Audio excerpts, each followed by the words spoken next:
We have in our studios this morning Mr. Larry Olayinka, who is the Senior Special Assistant, Publicity and Communications, the FCT Minister, who was also there on the trip with the Minister yesterday to give us an account of what transpired. How did we get to that sorry pass yesterday, Mr. Olayinka? Good morning. Good morning, my friend. See, we got to that sorry pass yesterday because of the way we operate in this country. No, zero attitude to compliance. That is what we are, and it is painful.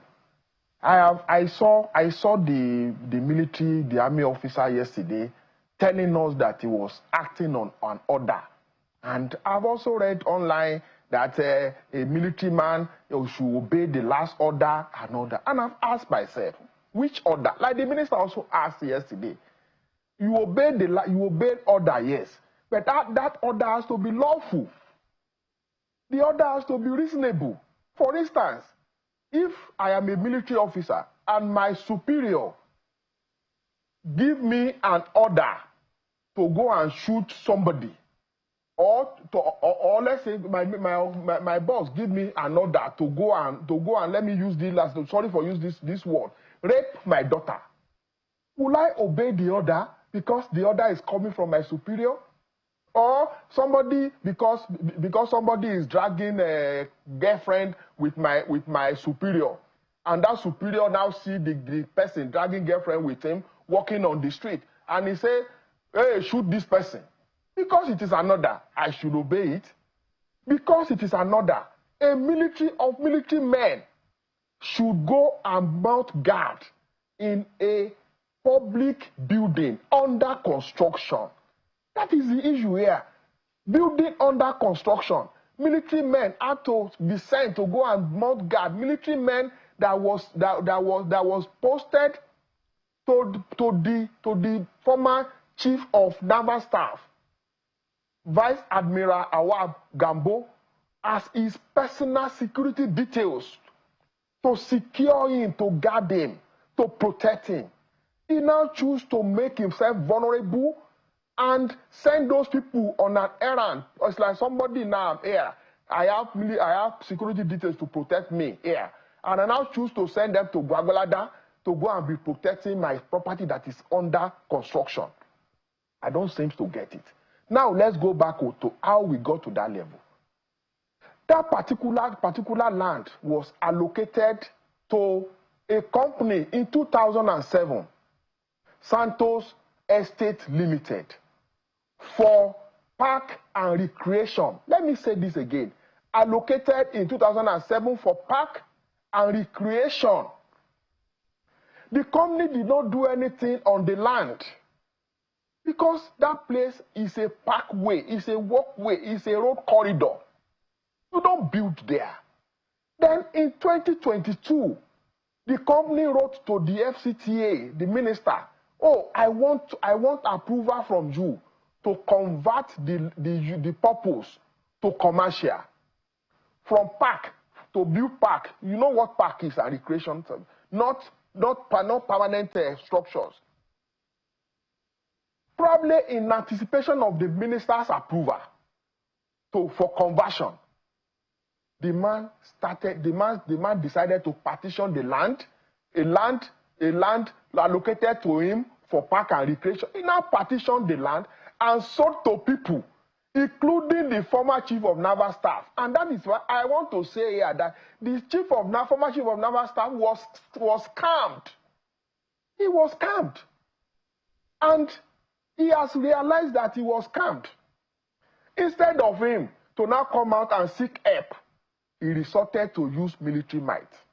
Now, in 2022, the minister of FCT declined that request, did not grant the request for change of land use made by that company.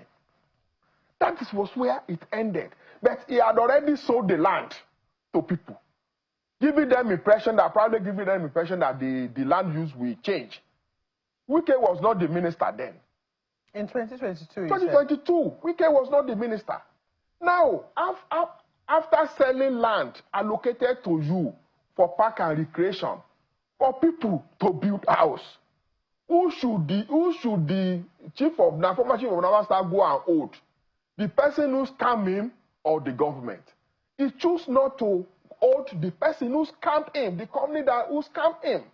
Now again, that particular portion has now been redesignated for the purpose of, if you know Abuja very well, you know how Babushi is. That is where you have Ministry of Works, Environment. That portion of the land, that parkway, is for public buildings and corporate buildings, not residential. Meaning that you cannot build residential house there. That is one. So as of today, Vice Admiral Gambo does not have a document, a title document, showing that he owns the land. He does not own the land. Now, assuming we're not considering that he has title documents and he owns the land, before you begin development of a land, there are processes you must pass through. One of such processes is to have a building plan. Building plan showing what you want to put on the land. And you take your building plan to the development control. See, you take your building plan to development control. The question Nigerians should ask Vice Admiral Gambo is, did he take his building plan on that land to development control, and the development control approve the building plan? So this is the letter with which the land was allocated to Santos Estate in 2007 for park. If you zoom your camera, you see that it is for park and recreation. This is the layout on the land. It is clearly stated. See, proposed parkway. You can look at it. All right. This is the letter. You can look at it. Okay, so the thing for a lot of people is that whilst, you know, the FCTA might or does have jurisdiction over that portion of land, I think for a number of people, it is how they have gone about enforcing the right of the FCTA to what it is that they have said Let me also go further. The director of development, the director of the Department of Development Control, Pamplana Mukhtar Galadima, went to the place by himself and informed them that this land is like this your guy. He told this particular mayor officer yesterday that was misbehaving yesterday that it appears that your guy has been scammed though. Tell your guy to go and see minister so that they can see how to resolve this issue, because this land that he has bought, he bought a wrong land. He sent SMS messages to this particular officer, no response. Then officials of the Department of the Development Control went to the place to serve him letter to stop work. They did not allow them to get to the land. The military men stopped them. When they went there 2 days ago, they threatened that if they get close to the land, they will be shot. That was what happened. And the director came yesterday to report back to the minister. I mean, normally, when you send somebody on an assignment, there must be a report. He came back and he told the minister, where we went to, this and this and this happened. And the minister was like, what an effrontery. So the minister now said, okay, maybe these people that are even coming to give me report. Because in most cases, you see government officials sitting in their offices, getting reports and acting on them. But the minister chose not to do that. He said, okay, maybe these people are even lying to me. They are not telling me the truth. Let me go there and see the place by myself. That was what the minister went there to do yesterday for an on-the-spot assessment. He went there with the commissioner of police, FCT commissioner of police.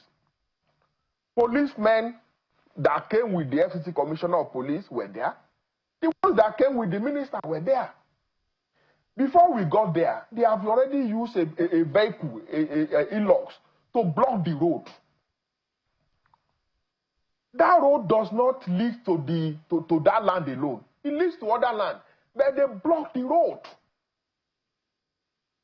They block the road that nobody will be allowed to get to this land. What an effrontery. Land that does not belong to the man. And I feel so it is appalling that somebody of the level of the status of a former chief of naval staff who's supposed to be like a moral compass for the society choose to act like that. Because the question is, you say he must obey order. So clearly, is it the right? Just a moment, yes. Mr. Olayinka. So it clearly, from the get-go, you could see that things were could degenerate, given the fact that the road first of all was blocked. Now there are those who say that at that point is when the minister should have chosen to act through an institution and perhaps had turned back. Through an institution? Yes. 2 weeks ago, the director of security of the FCT wrote to the defense people, defense headquarters. He wrote a letter to the defense on this matter 2 weeks ago.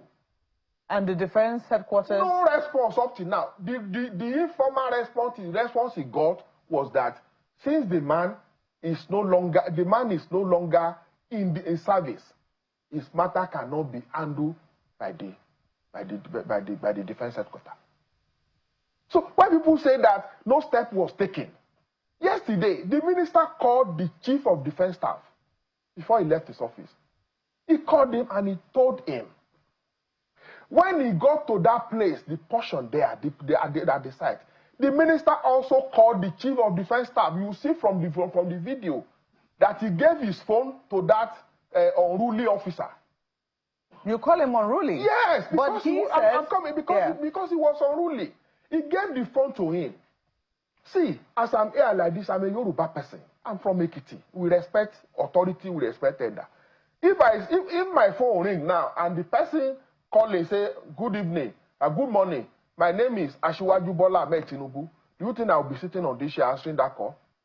I won't. I will stand up. Yeah, but that says you. But, yes. That is your cultural... The minister gave him phone to talk to the CDS. And I saw the way there was no sign that this person was even talking to the CDS. He was normal. Talking to this chief of defense staff. And I saw arrogance. Yesterday, that person, that fellow, that officer was referring to policemen, fellow uniform men, as bloody policemen. You can't talk to me like that. I am a commissioned officer. You can't talk to me. I am a commissioned officer. You bloody policemen. And the policemen also got angry. How can you, a uniform man, be ridiculing your fellow uniform people? I'll just say, to our viewers, because we were unable to show the full length of the video owing to time, and also some things that were said there, we're not allowed to play them according to NBC codes.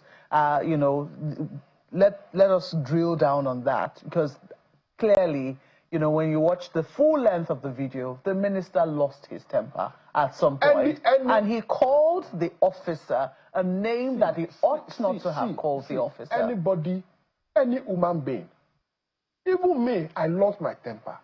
See, if you were there yesterday, you will lose your temper. We are in this country. You see, one of the things that our military men should begin to also understand is that we are no longer under another military rule. Military is subjected to civil authorities, civil laws.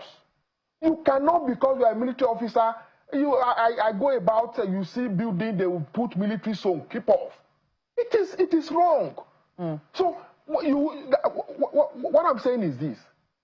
So you justify what it was? Wait, the minister tried to calm people. If you listen very well, the policemen or the civil defense also got angry. They were reacting.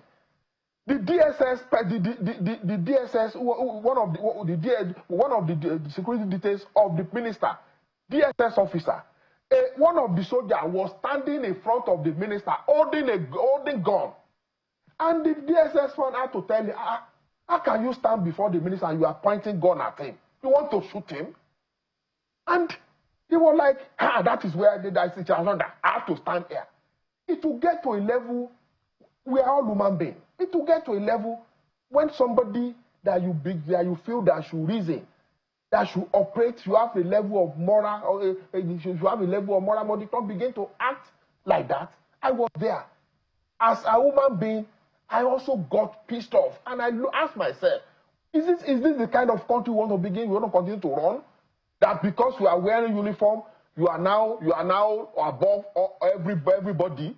Because you are wearing uniform, you cannot turn yourself to security guard and be guarding private property, buildings under construction, and you are telling us that you are obeying law, you are obeying order. Does that mean that if your guy is a poultry farmer, he can also send you to go and be guarding fowl? Mr. Olayinka, I'm going to read, because since yesterday there have been quite a number of reactions to what transpired yesterday, rightly or wrongly. I'm going to read that of a former minister of aviation, Osita Chidoka. He wrote that Minister Nyesom Wike's decision to personally enforce a directive at a disputed site was a fundamental misstep. In constitutional democracies, power operates through institutions, not impulse. Executive authority must be exercised or adjudicated through the courts, ministries, and lawful instruments of state, never through confrontation.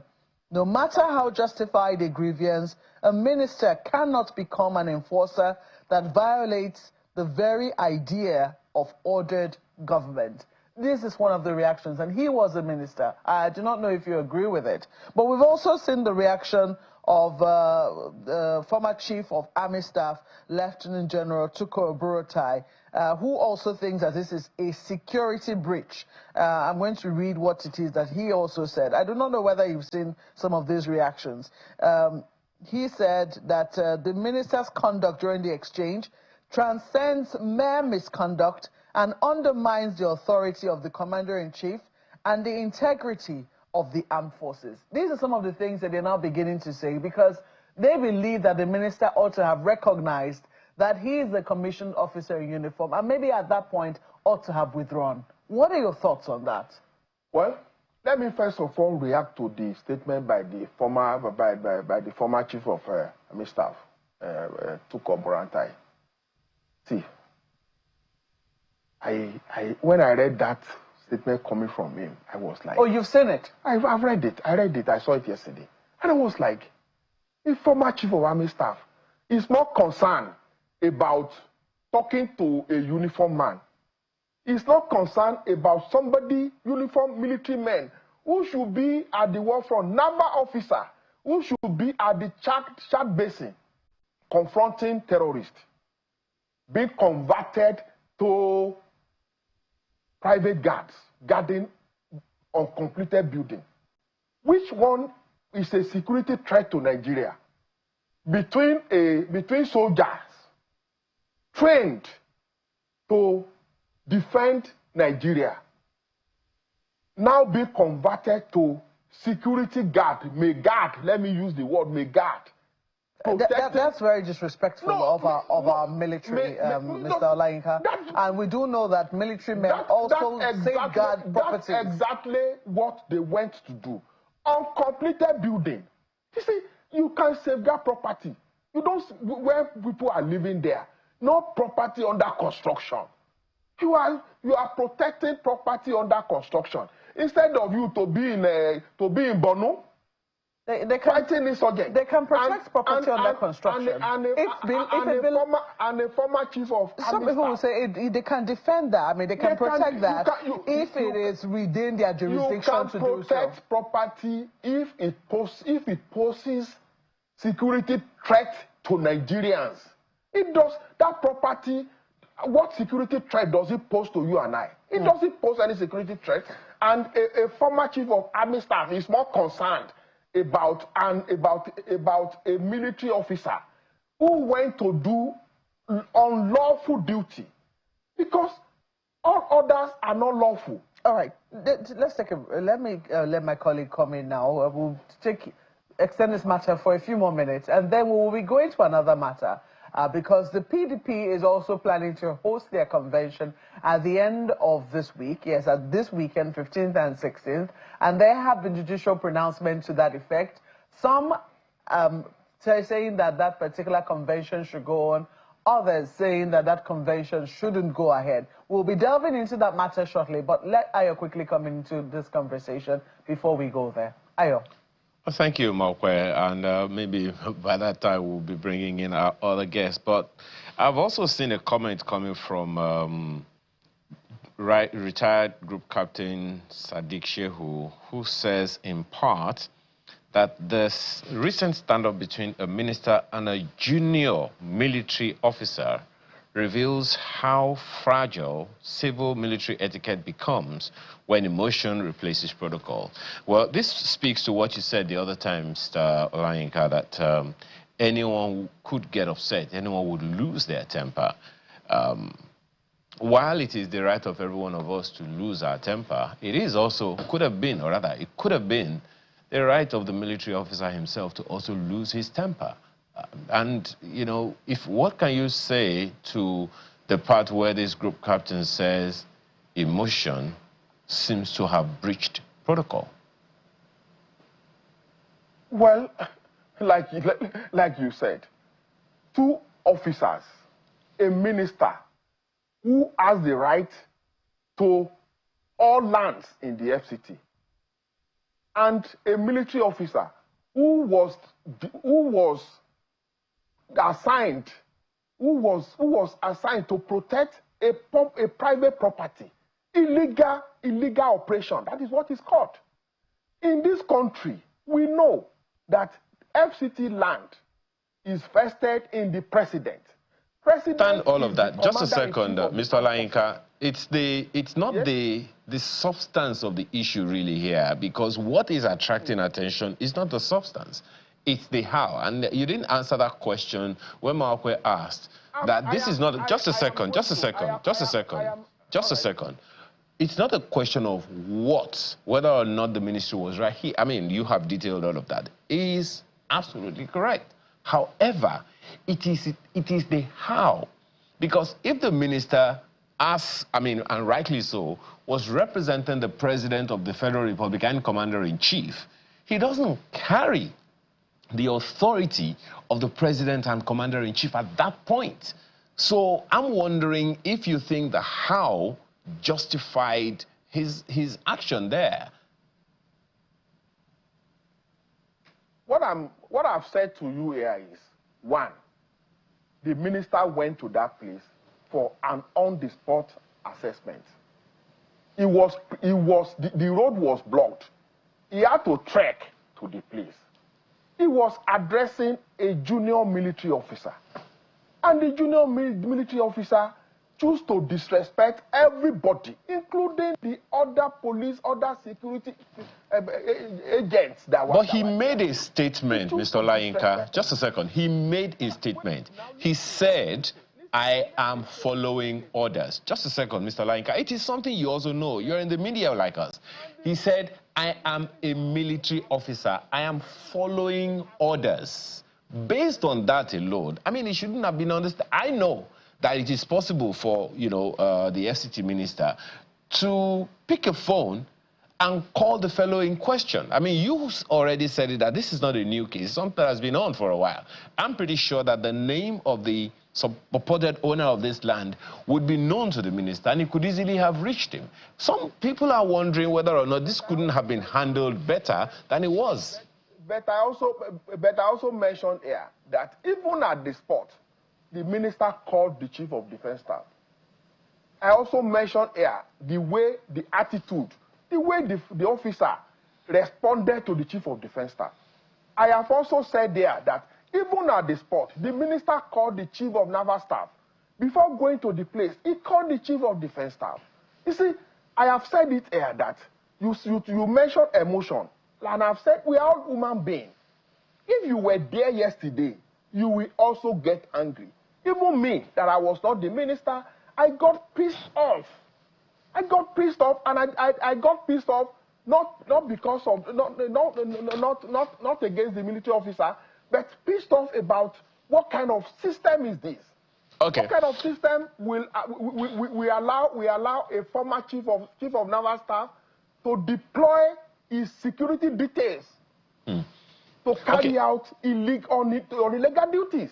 Okay. Well, there are other issues, as Markwe has mentioned, and just before we take that, there was something that Markwe called for earlier, a post on the Instagram page of the Defense Headquarters, and, well, some might call it whether it is cryptic or not, but if we can take a look at that post right now, Femi, that this is what, you know, the Defense Headquarters has put on, just before we segue into that conversation. And the post of the military was really simple, and they were saying something, you know, very, very simple, you know, unbroken, unshaken. It's an honor, the post says, to serve in the military, in the Nigerian military, unshaken, unbent, unbroken. That's all the post says, and I hope that we'll be able to see it all. That's it right there on your screen. It is an honor to serve in the Nigerian military, unshaken, unbent, unbroken. Whether this has anything to do with the conversation we've been having or not, I guess we'll see in good time.